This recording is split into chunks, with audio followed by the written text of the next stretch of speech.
राधे राधे दोस्तों, कैसे हैं आप सब। उम्मीद करता हूँ आप अच्छे होंगे। जैसे कि आपने वीडियो के थंबनेल में देखा हुआ है कि हमारी आज की वीडियो किस टॉपिक पर होने वाली है।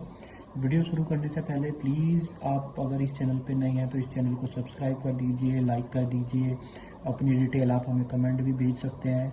जो भी यूज़र, जो भी हमारा सब्सक्राइबर हमें कमेंट करेगा अपनी डिटेल्स, हम उसका एक क्वेश्चन क्या पूरी कुंडली एनालाइज करेंगे और उस पर भी एक प्रॉपर वीडियो बनाएंगे टाइम स्टैम्प के साथ, ताकि आप बिना लंबी वीडियो को देखे सीधे अपने टाइम स्टैम्प पर जाकर अपनी कुंडली की डायरेक्ट एनालाइज देख सकते हैं। तो चलिए अब बिना देरी किए गए हम वीडियो को करते हैं स्टार्ट। देखिए, पहला योग क्या कहता है कि आपके लगन का लॉर्ड, आपके मैरिज का लॉर्ड और चंद्रमा, जिस राशि में चंद्रमा आपका बैठा हो उसका लॉर्ड, अगर तीनों के तीनों द्वि स्वभाव यानी कि डुअल नेचर की राशि में बैठे हैं।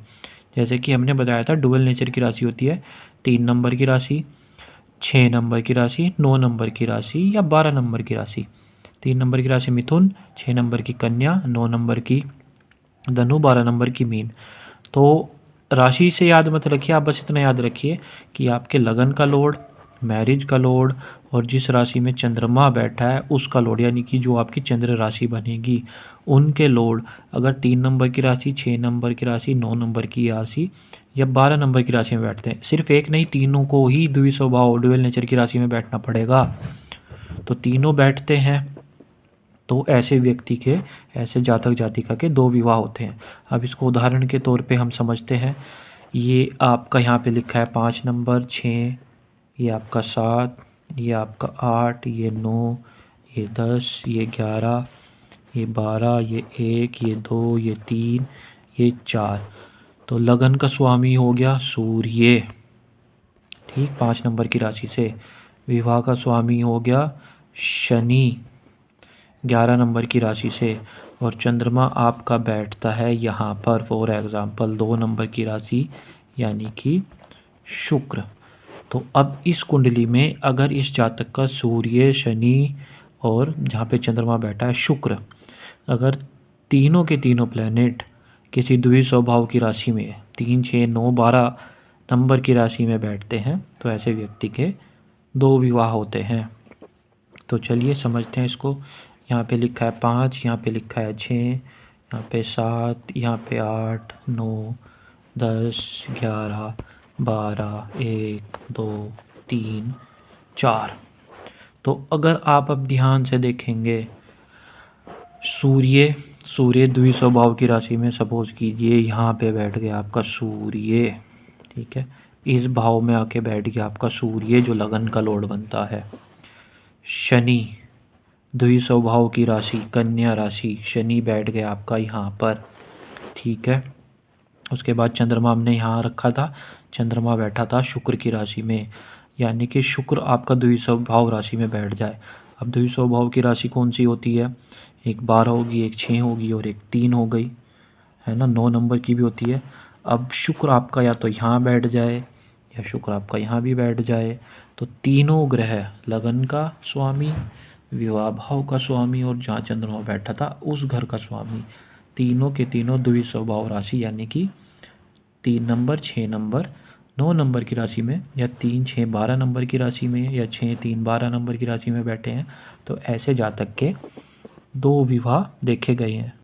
अगर किसी जातक या जातिका की कुंडली में 7वें भाव का स्वामी शुभ ग्रह सहित छठे छठे भाव में, 8वें भाव में या 12वें भाव में बैठता है, ऐसे जातक या जातिका के भी 2 विवाह देखे गए हैं। अब इसको हम समझते हैं ये कैसे बनेगा। सपोज़ कीजिए यहाँ पे आपका 6 नंबर लिखा हुआ है, 6 नंबर यानी कि कन्या राशि। तो आपके 7th हाउस का जो लॉर्ड बन गया वो बन गया बुध, कन्या राशि से। बुध शुभ ग्रह के साथ, यहाँ पे बुध बैठा है।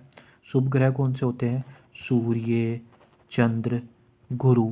इनके साथ या तो इस भाव में बैठ जाए 7th हाउस का लॉर्ड, या इस भाव में बैठ जाए, या फिर इस भाव में जाकर बैठ जाए, ठीक है। और 7th हाउस में कोई पाप ग्रह बैठ जाए। पाप ग्रह कौन से होते हैं 7th हाउस में? राहु बैठ जाए, केतु बैठ जाए, शनि बैठ जाए, ये होते हैं पाप ग्रह, है ना। राहु केतु शनि में से कोई भी एक यहाँ पर बैठा हुआ हो, हो विवाह भाव का जो स्वामी होगा, सातवें भाव का स्वामी, वो शुभ ग्रह के साथ, जो सूर्य, मंगल, बुध, गुरु, चंद्र, इनके साथ या तो 6th हाउस में, 8th हाउस में या 12th हाउस में बैठा हो, ऐसे जातक जातिका के भी एक से अधिक विवाह देखे गए हैं। यदि 7वें, 8वें और 12वें भाव में बैठे हुए मंगल पे सप्तम भाव के लॉर्ड की दृष्टि पड़ती है तो भी जातक या जातिका के 2 विवाह देखे गए हैं।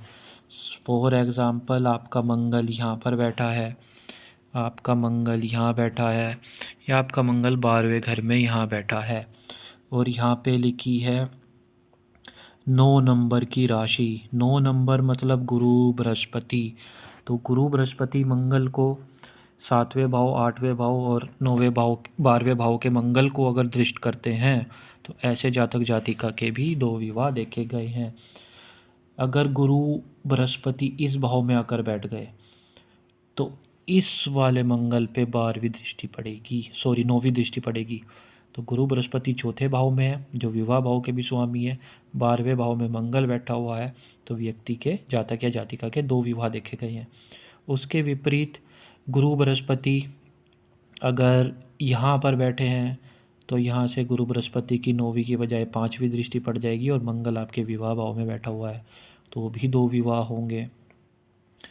गुरु बृहस्पति अगर यहाँ बैठे हैं, आपका मंगल 12वें भाव में, 9 का 8वें भाव में है, तो इस गुरु बृहस्पति की भी 5वीं दृष्टि इस अष्टम भाव के मंगल पर पड़ेगी। ऐसे जातक जातिका 2 विवाह में बंधते हैं। दोस्तों, ये थे कुछ ऐसे योग जो बताते हैं कि आपकी कुंडली में एक से अधिक विवाह के योग बनते हैं। प्लीज़ इस चैनल को सब्सक्राइब कीजिए, इस वीडियो को लाइक कीजिए, अपनी डिटेल्स हमें कमेंट भेजिए, हम आपके सवाल ज़रूर लेंगे, हम आपकी कुंडली का पूरा एनालाइज करेंगे। चलिए मिलते हैं नेक्स्ट वीडियो में। राधे राधे।